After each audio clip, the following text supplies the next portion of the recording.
Ding. Oh, hey. Hey. Hey, it's Christina. Hello, Bryan. Hello. Some folks suggested that I play you another Snarky Puppy song. So I've got the one that they suggested that you react to. Just want to confirm the people aren't Yes. actually the band, right? This isn't people from the band asking for feedback. This is fans who love them very much. Yes. Okay. You are. Although it would be neat if it was the band. It doesn't And have you to be never the know. band. Maybe someday it will be the band. But This not is right now. going out to Pomade Gem. Boo. All right.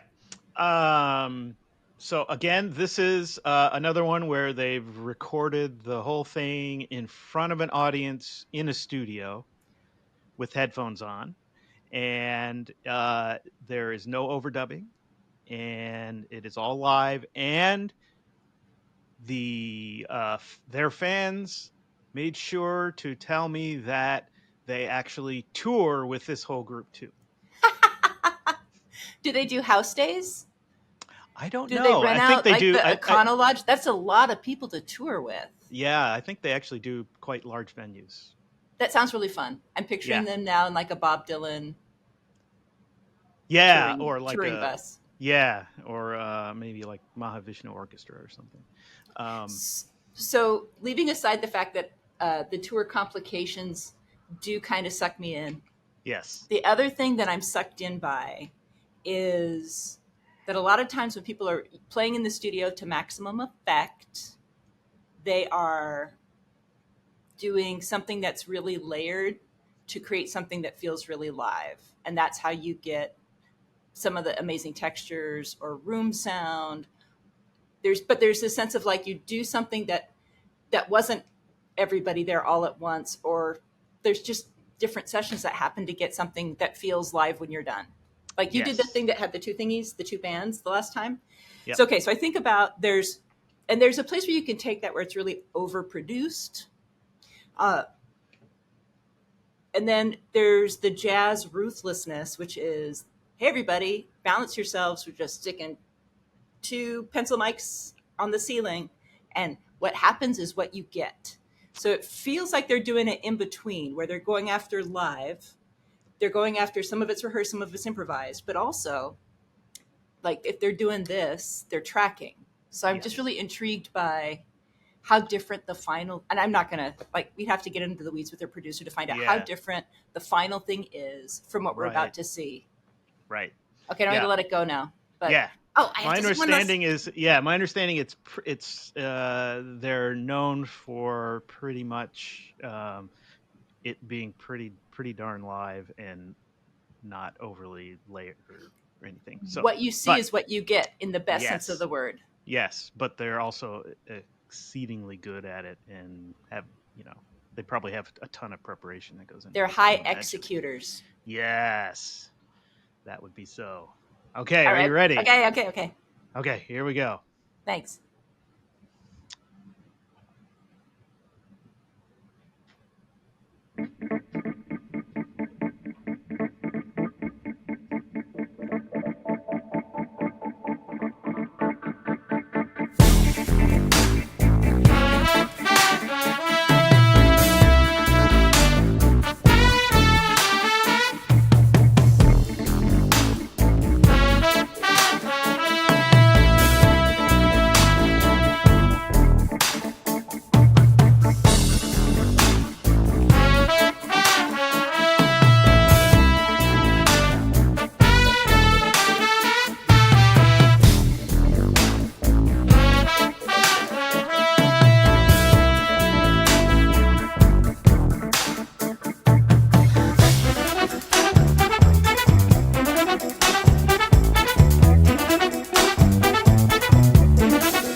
So it felt wrong to talk over it.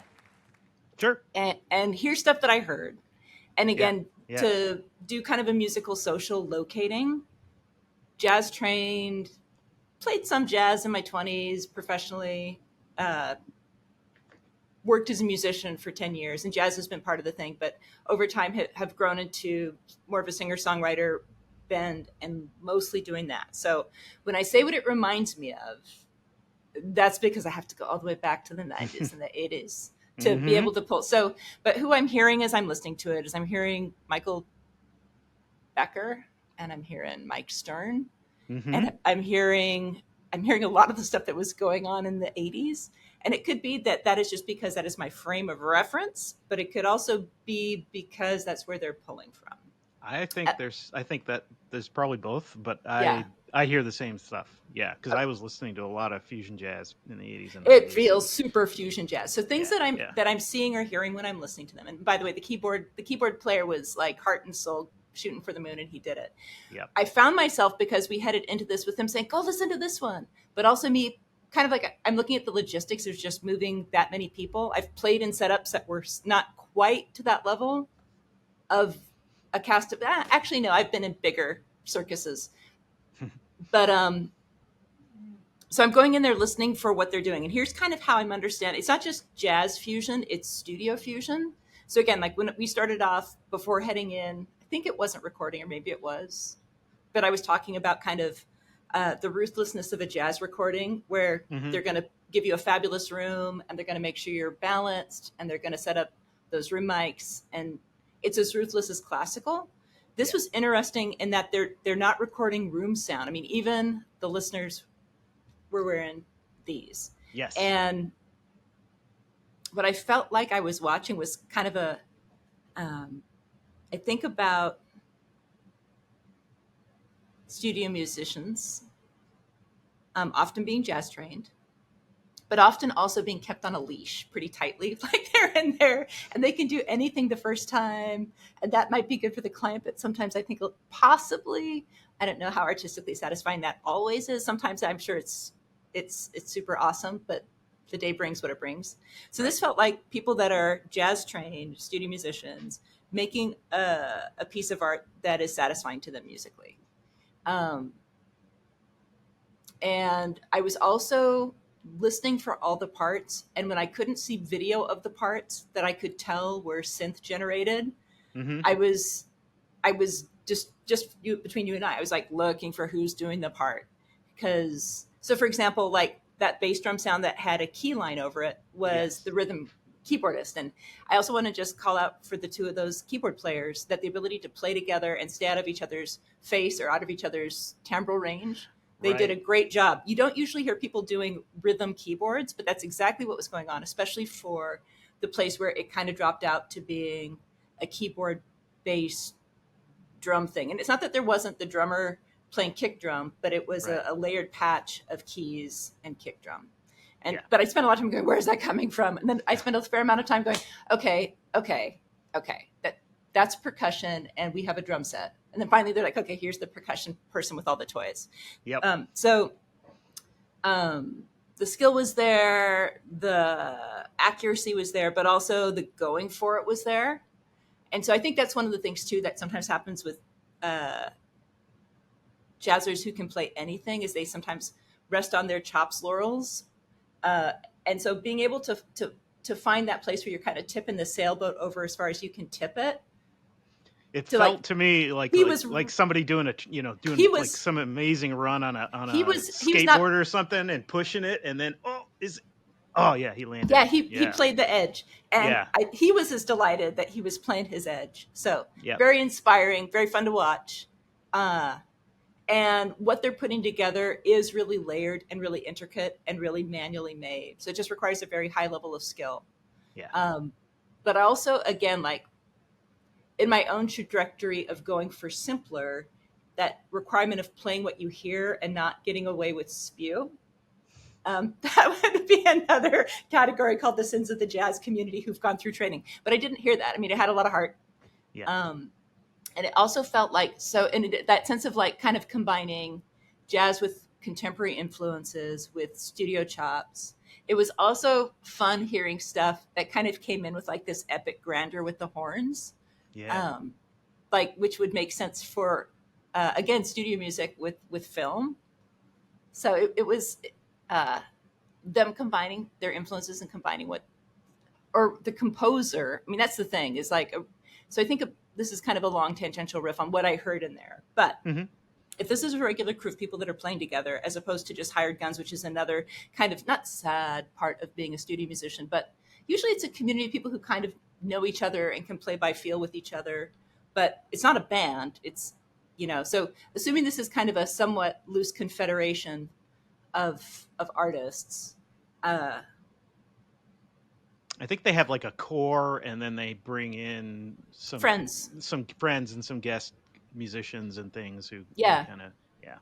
Yeah, who share the same space. And that's one of the cool Right. things also about stuff that is improvisationally based, which is it is a little bit like being fluid in a language or having similar playground equipment that you know how to operate. So it was fun watching them all play whatever kind of game of soccer that was that they were doing. But what I was going to say about composers is this. A great composer, especially for somebody who's working with a larger crew, such as Duke Ellington, would write for his players. And so I think about if you've got a crew and you're composing, you're creating playground equipment that will be a delight for people who know how to play.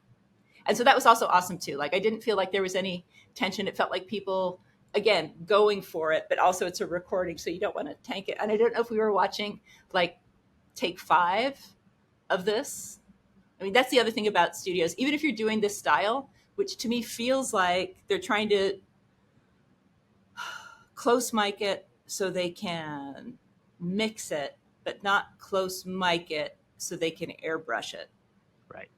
And I think it would be really interesting to hear how different it would be for them, like with an actual live concert, because they're already kind of doing this just with a great board. I don't know how much. Maybe at some point maybe we should react to a more of a concert venue. But it feels like they're bringing, theirs. they're blending it already. Yeah. So they're doing a really interesting blend of studio tech and personal skill and going for it. And again, I just wonder. To me, I wonder about their making process because we're getting, even if they're doing 5 takes, there was a lot of making that went in before hitting the studio.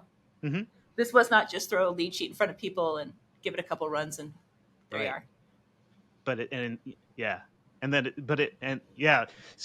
that combination of that and that energy of we did it, Yeah. It didn't have studio tight, right? But it had that element of taking risk. Yes. Yeah. So now, can you remember? I think I mentioned this last time, but can you remember who the leader of that band is? Bass player. Yes, very good.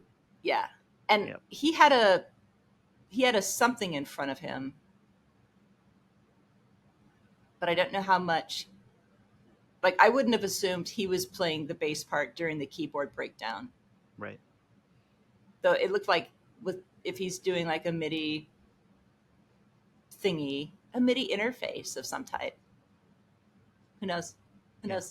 So anyway, it's the last thing we'll just toss into that as they're doing their own thing and they're bringing kind of different pieces of training together or influences together. Is they're also playing a little bit, not super hard and fast, but if you're going to be rigorous in the tradition, it would be all acoustic instruments. And acoustic instruments are definitely being featured and honored, but not required or melded with possible other things you might be able to get out of going into digital. Right.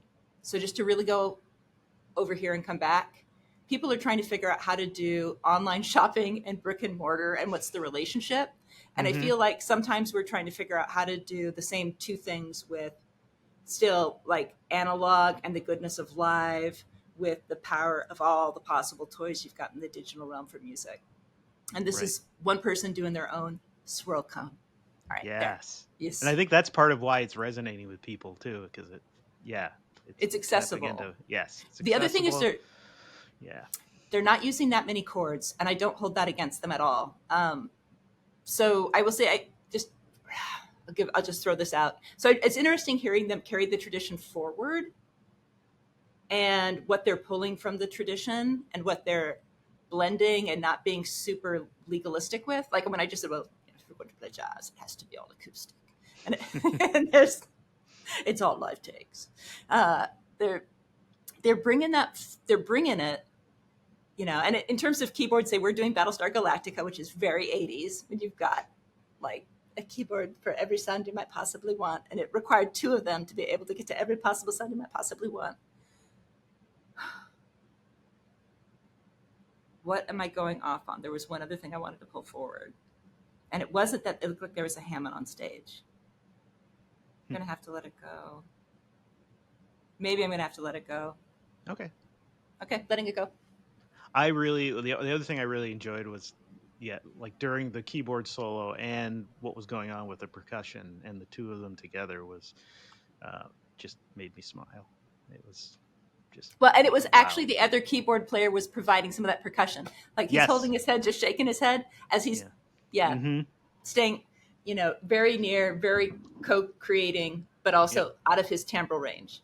So oh, just stopping. Oh, I will also say it reminded me of Weather Report, which was another band that was blending very freely. Oh, chords. They're not using that many chords. Wanted to go after that. So jazz originally came out of stuff that could be danced to, that people understood the rhythms of, and also without getting erudite about it, where people could follow the freaking chords. So then when you're soloing over it, everybody knows the playground equipment. If you use less chords, you're playing modally, and you're using rhythms that are, I mean, they weren't so much like doing this over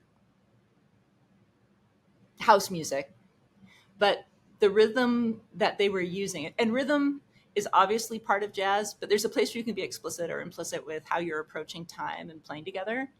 And they were doing stuff that was complex, but also was explicit, where somebody who wasn't a musician would be able to feel where the rhythm was.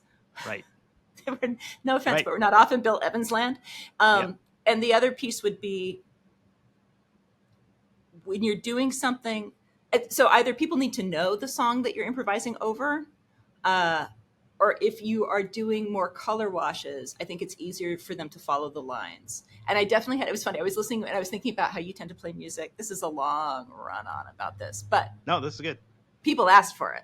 That's so right. Think about, giving the people what they want. I remember, just, I hope it's an appropriate story to say, where you just basically said there was a point in your life where your financial advisor said you had to stop buying so many CDs and purchase a home. And I think about you being a crazy music listener and aficionado and supporter and lover of music, and how music is something that accompanies you as you pursue drawing, animation, graphic, all the things you create. And what I was hearing this time, thinking about you as a visual artist, was that they're really exploring line. Like literally, they're exploring the sound equivalency of what a visual artist is exploring. So I just thought that was, it's like, oh, I mean, it's not that I didn't get it before, why you liked music and why music was part of your creative process, but it's a, in fact, when I'm listening to music and working on stuff, what I'm listening to affects the motions that I'm making, the speed at which I'm doing things. I was picturing you kind of scribbling away during like the height of the solo. Yep. Yeah. Absolutely. That would be fun. You don't have to do this, but it would be interesting if you ever listed in your books who you were listening to, as you, and kind of like I don't know if it's like your ingredient, like appendix, or. Funny you should say that. And I should actually, I'll have to send you. I've got a new picture book coming out in another couple weeks, and it is the most most self-referential and includes my love of music is a big part of it. Is So it not a is it a bookie book? yeah, it's a children's picture book. Yep. So there's not going to actually be sound with it. There's not like you're No, including a no, CD no. or a But record. there's a lot of music references in it, and you'll see. Yeah, I'll send you a copy. Are you the lead character of this book? You can't say. It's like Prospero's mind. The island is Prospero's mind. It's like Shakespeare with Bryan and children's books. It's the Shakespeare of children's books. I'm definitely in there. Yeah. Well, don't share your secret sauce. Yeah. But I'm glad that music accompanied you. Yes. Yep. Cool. All right. That was awesome. All right. That was great. Yeah. Yeah. Yep. Perfect. Good. All right. On to the next one. Okay.